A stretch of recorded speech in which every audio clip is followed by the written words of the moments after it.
Hey Keisha, this video tonight is all going to be about what to do when you see a dog on a leash. I encourage you in the future, you might need to create more space than I have in my road. But this is how I'm going to handle dog walk-bys. And what you'll notice is there's a speaker in the background. You hear that? That means I'm using his e-collar. So that way you'll be able to hear how I use it. I don't know how often you use it, but it'll allow you to hear me when I'm using it. Sorry, I have a dog hair in my mouth. I can't get it out. And then really the whole thing about leash reactivity is I want a really super loose leash because I don't want that tension is an indication there's something wrong to the dog. So I really want there to be no leash tension and so you'll notice I have a very loose leash, and I'm trying to keep his attention on me. I'm trying, leave it alone. Don't pay attention to that, pay attention to me, right? So that's the goal.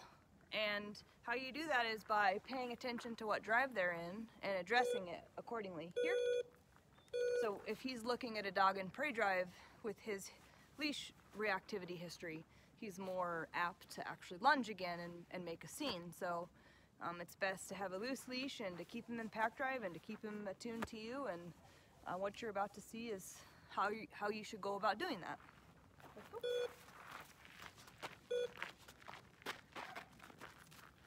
All right, Eddie, why don't you pop out, and then start walking towards the trash can.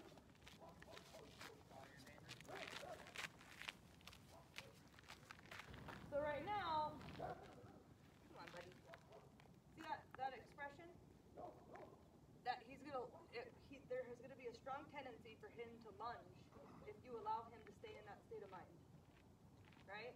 So as I'm walking by, I need to do a series of movements in order to prevent that from happening and keep him with me. Here.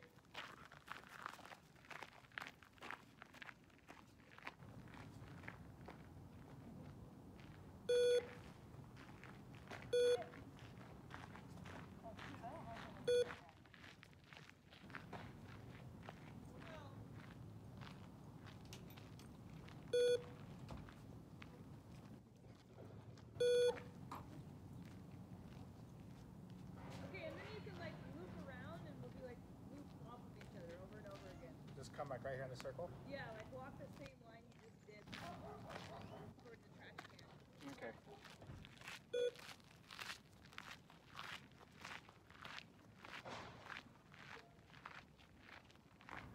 Wow. Good job, dude. That's great. Well, I guess I'm not teaching you much. I'm obviously not teaching you very much, considering that he is being really good. All right, we'll do a couple loops, and then I might have to get it in the arm.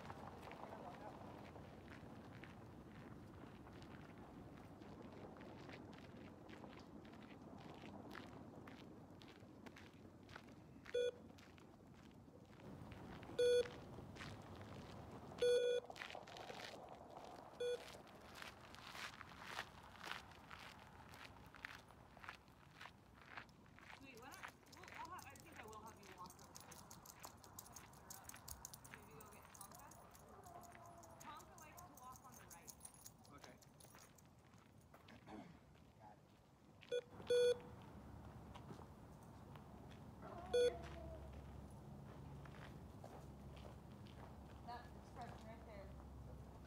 Here.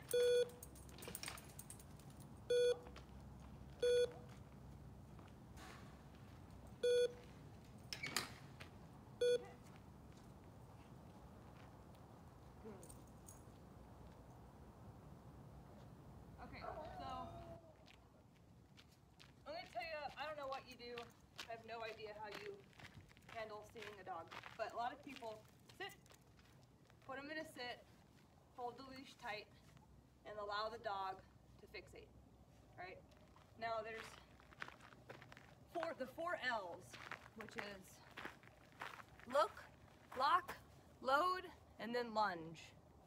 So if a dog is looking and then they lock onto something, what they're do is they're going to load into that prey drive state, and that they're going to start getting really defensive, right?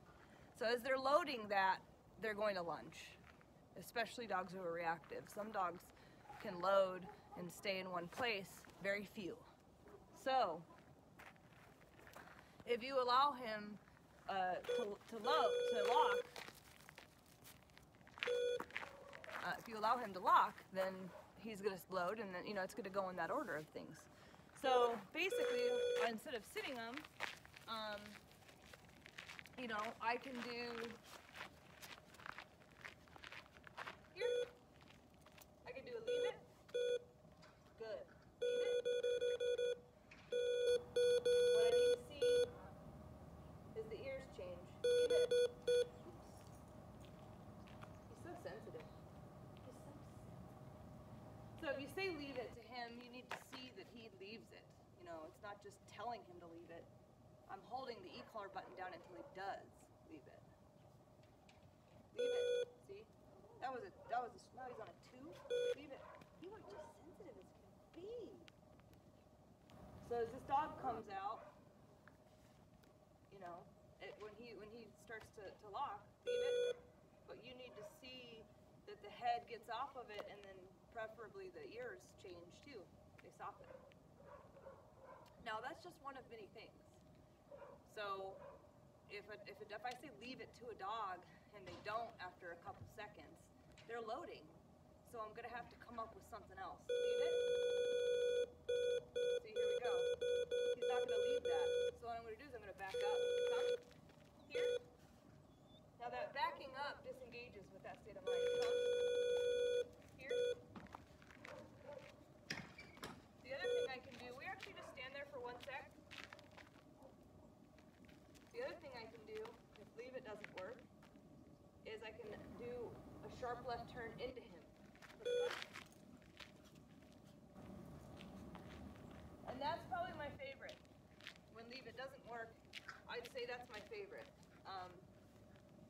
Because when I do this,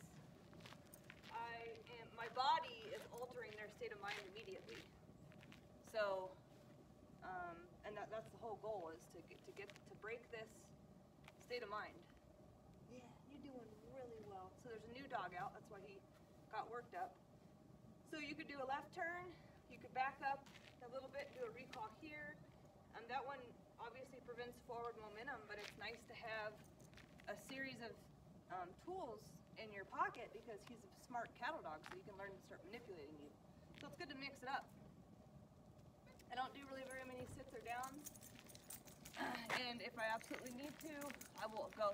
If the dog is absolutely ridiculous, I will create as much distance as I can, because that does help soothe the process.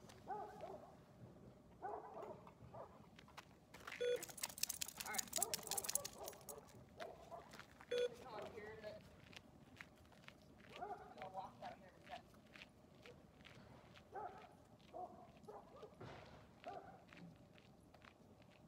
All right.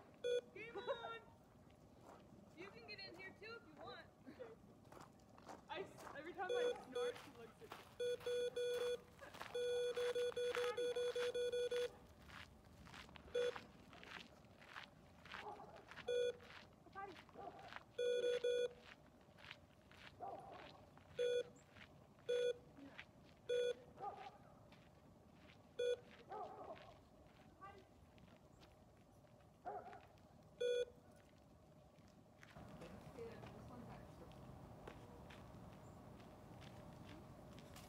See, I mixed it up, and I know you probably can't hear my command. I've also got a dog over here. Now, come.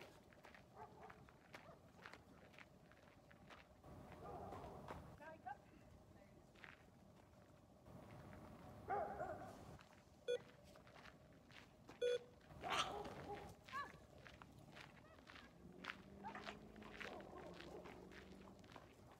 I don't care. And then you can do that loop around. Okay.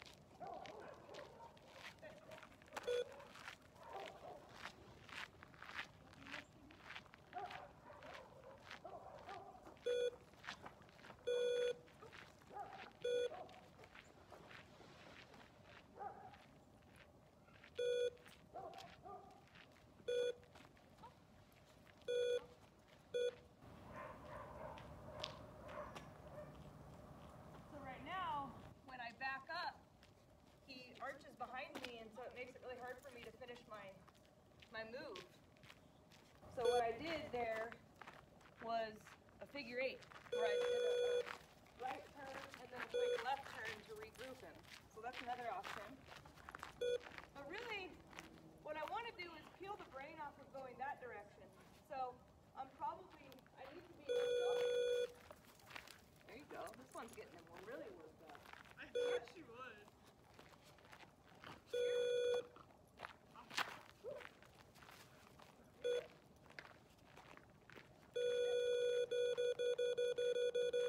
So again, those levers aren't working, so I need to quickly change my game plan if I see that my levers are not working.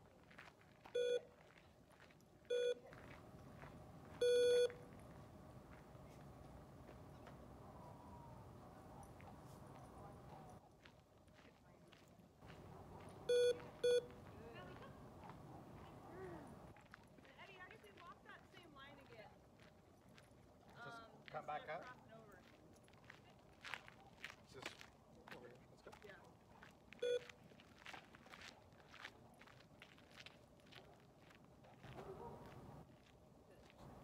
Yeah. So you can see how that time he went in and out of it a lot more, he got more worked up. But just by, I feel like I stop a lot with him. He's real sensitive to where I am in terms of him. So I feel like if he's fixated and I say leave it and he doesn't, if I stop, I feel like that I don't want to stop and let him load, so I've still got to move him, but I feel like almost creating a stop for yourself so that you can do your next turn is probably going to help you, him like kind of check in with you. Hey!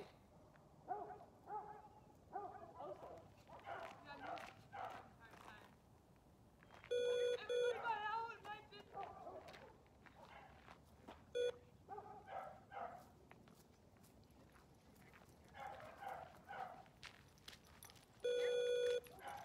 Here, Mel. So I'm backing up.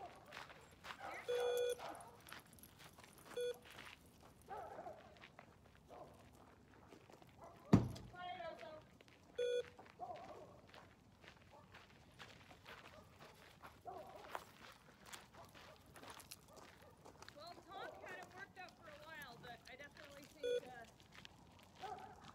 Miss Malabar takes the cake on that one.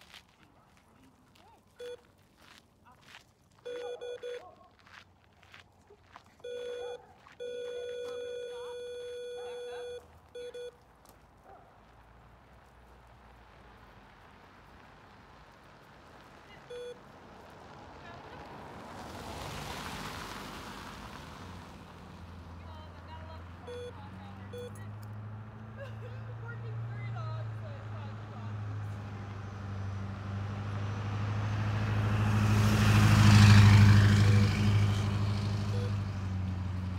think really what I want to do is move the head away, so it makes sense to me to move back. If the dog is, closer to Bandit, if Bandit were on this side, further away from the dog, in other words, there's not a human between him and the dog. Makes sense to right turn or stop and back up because you have that space. Because if I turn left into this, I don't know, it just doesn't seem as smooth. Kind of feel like, see the way he arches his back. So I really think you're just going to have to mix it up because I think he's so smart. After the first round, he already started to manipulate me walking backwards. And so I did a figure 8, and then he didn't manipulate me trying to walk backwards the next time. So I just really think with him it's about, basically just doing a shit ton of turns to keep his attention on you instead of the dog. And I just really want you to pay attention that I'm not actually using the leash, it's an anchor. I'm really focusing on this as the tool because leashes are usually the reason why dogs are reactive. If I add leash pressure, I'm going to create forward momentum. It makes them tense and frustrated. All right, you ready?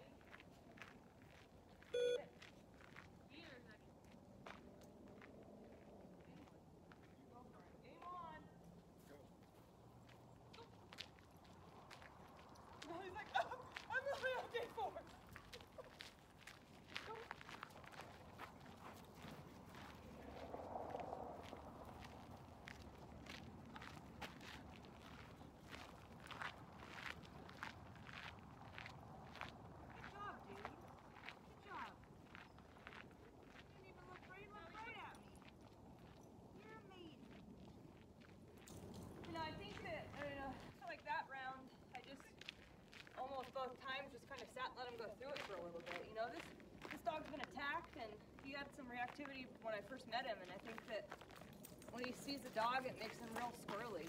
So I think that putting too much pressure on him, like sit her down or leash pressure, or really just you need to be in an exact position, can sometimes almost make it worse. I think it's almost better to have a super loose leash and kind of let him be as big as he is.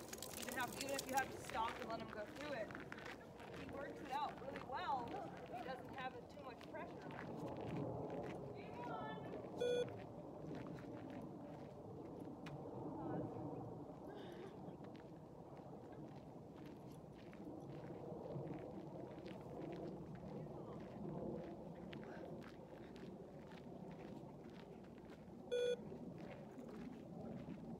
By the way, Bandit's on it too.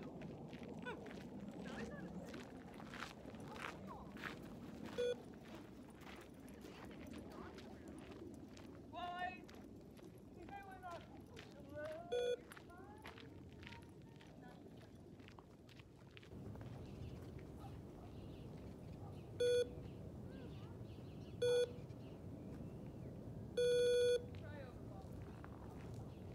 was gonna say, I think I'm done. I don't know. I mean, yeah, I've worked through it, but I don't know what else, what other information I can provide.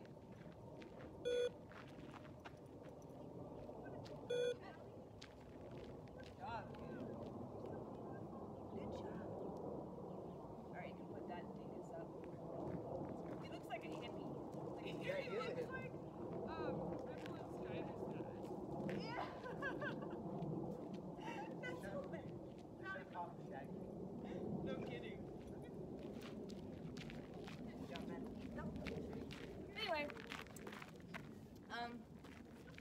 I think that, you know, in general, whenever you see any form of stimulus that he looks at in that perky state of mind, that's your indication that you need to change his state of mind. Because he's in prey drive, and I know you know drives. I just don't know exactly what you've been doing with the drives when he goes into them. So, but when he's like that, that's usually his indication that he's getting worked up. So, you can just keep a nice loose leash, really kind of implement that e-collar. If you have to go up, do it. Just keep doing those repetitions until he, and if, like I said, if you have to create space, because none of these dogs barked at him. None of these dogs barked at him. And so when you add another dog's energy that's also reactive, that can heighten the situation. So if at any point you feel like you need to create space, that's okay. You will build up to walking by it eventually. Here, sit. But you gotta listen to him, because he's gonna tell you the threshold. He's gonna tell you whether what you're doing is effective or not. You know, oh, you're moving too close to this dog, or you're not, you know, the e-collar hasn't worked, or I've been in prey drive too long. Here. So distance is your friend when you're first starting to rehabilitate leash reactivity, because he's going to be able to tolerate, it's not as much pressure from the other dog, right? So this all really comes down to how much pressure is being put on him. He's a sensitive guy. So if we add precision commands, sits, downs, leash pressure, plus the pressure of an imbalanced dog coming directly at him, this is an explosion waiting to happen. So loose leash, you know, just right now, just back off on the precision. Just try to work more on, don't even worry about positioning as much as what are his ears doing and where's that attention. And just keep changing direction. Just keep moving that brain. Here.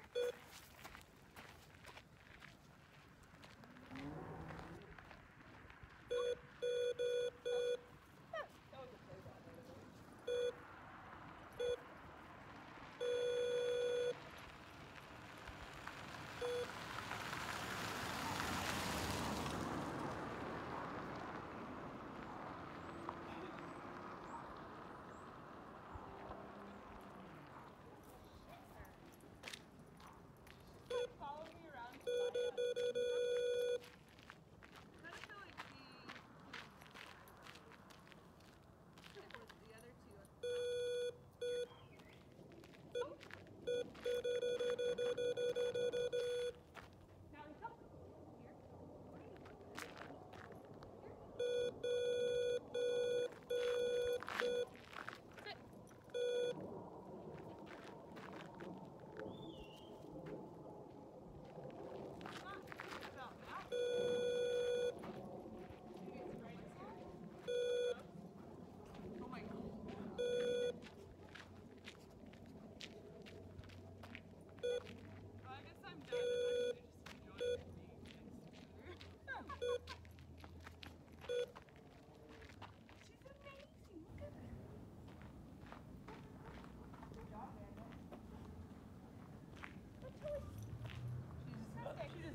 please let me know if you have any questions, and I do think we need to work hands-on on this if it's one of your bigger issues. Here. And by the way, a lot of what I went over today with the dog is also how you would handle him seeing a human that he might respond poorly to. Come, here. I don't know what it was, I don't know if it was my neighbor's whistle or what, but he is really struggling right now. He's not, I mean, I shouldn't say really struggling, but he seems a little bit more like nervous and uncomfortable right now from, I don't know if it was my neighbor's whistle or what, but he keeps trying to arch behind me and stop. Here. Sit.